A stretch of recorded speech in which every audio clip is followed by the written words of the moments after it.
नाशिकच्या एका सुंदर गावात एक सडपातळ आणि प्रेमळ म्हातारी राहत होती. घरात राहून तिला खूप बोर होत असे.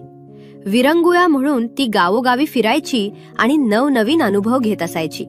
एके दिवशी एका हातात काठी आणि दुसऱ्या हातात बॅग घेऊन म्हातारी घराबाहेर पडली. वाटेत तिला मोठा वाघ भेटला. तो भुकेला दिसत होता आणि रागाने गुरगुरत होता. "ए म्हातारे, खाऊ का तुला?" म्हातारी हसत म्हणाली, "खुशाल खा बाबा, पण माझ्यामध्ये आहेच तरी काय? नुसती हाडं आणि कातडी. थांब, मी कोकण पर्यटन मार्फत कोकणात जाते, उकडीचे मोदक खाते, जाडजूड होऊन येते, मग मला खा." काही दिवसांनी ती पुन्हा फिरायला निघाली. पुन्हा वाटेत तोच गर्विष्ठ वाघ तिला भेटला.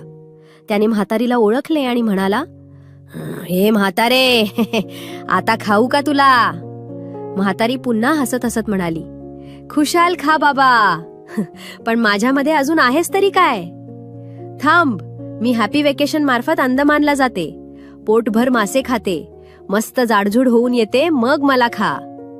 पुन्हा काही दिवसांनी म्हातारी तुरुतुरू निघाली. जंगलात तिला तोच वाघ पुन्हा भेटला. वाघ तिला पाहून आश्चर्यचकितच झाला. तो म्हणाला, "ए म्हातारे, तू खूपच फिरत असतेस आणि आता तर तू चांगलीच जाड झालीये. आज तर मी तुला खाणार." म्हातारी पुन्हा हसली आणि म्हणाली, "थांब, हॅपी वेकेशन मार्फत मी दुबईला जाते, तिथे पेशवामध्ये खाते, जाडजूड होते, मग मला खा." म्हातारी दुबईत खूप समाधानी झाली. दुबईहून डायरेक्ट घराकडे निघाली. वाटेत वाघाला भेटली. वाघ तिच्याकडे आश्चर्याने बघतच राहिला. तो म्हणाला, "म्हातारे, तुला तर आयुष्यात फिरायची आणि आनंद घ्यायची खूपच हौस आहे.